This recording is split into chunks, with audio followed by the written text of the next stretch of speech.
Well, right now, the COVID surge continues in Ohio. The state reporting more than 5,500 new cases today. That's up from 1,100 from just yesterday, or up 1,100 from just yesterday. It is a statistic that is having a real impact on hospital systems in our community. Here's Roxanne Elias.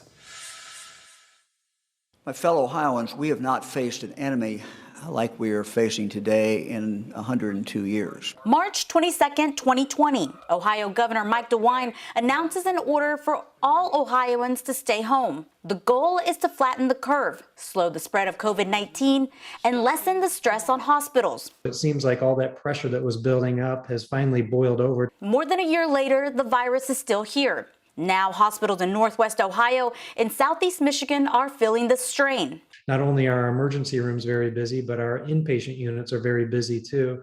And when you combine that with a general staffing shortage, because all hospitals are struggling with staffing right now. Dr. Brian Kaminsky is the Vice President of Quality and Patient Safety for ProMedica. He says there are several challenges for hospitals, and the issue isn't just physical space or the number of beds. We have staffing challenges on a daily basis. Kaminsky explains the doctors and nurses are stretched thin as COVID surges again. There are situations where we might have a very labor-intensive ICU patient where it truly needs to be a one-on-one type of ratio, where it's one nurse to one patient.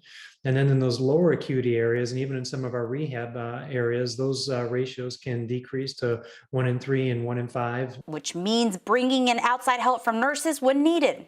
Nurses like those represented by the National Nurses United. The largest nursing union in the U.S. published an article just 2 weeks ago. It's not targeting ProMedica or any hospital group, but says there simply aren't enough nurses working at any given time to care for the number of patients and their severity of illness. The union also calls for infection control to protect nurses and their patients. And Dr. Kaminsky says the COVID vaccine is a way for patients to avoid ending up with a trip to the hospital in the first place. Because every time somebody gets sick and requires a hospital bed and absorbs resources, not only is it unfortunate that they're sick and ill and in the hospital, it just continues to add to that strain that all hospitals are experiencing right now. In Toledo, Roxanne Elias, WTOL 11.